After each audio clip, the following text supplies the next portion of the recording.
Hello guys, welcome to Pronouncist, your pronunciation guide. Today we will learn how to pronounce the word shown on the screen. APATHY.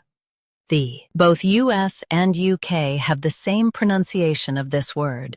Stress keep p soft, then clear. The. APATHY. APATHY. Stress keep p soft, then clear. The. APATHY. Now read the syllables shown on the screen naturally. APATHY.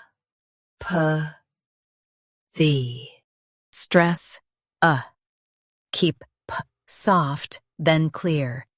The. APATHY. Practice repeatedly and you'll soon be able to say this word perfectly. The best way to practice is to repeat the syllable multiple times. The meaning of the word is lack of interest or concern. Try repeating this word several times to improve your pronunciation.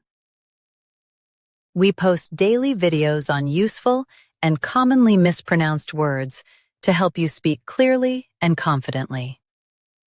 Save this video and subscribe to Pronouncist for more pronunciation guides. Thanks for watching us.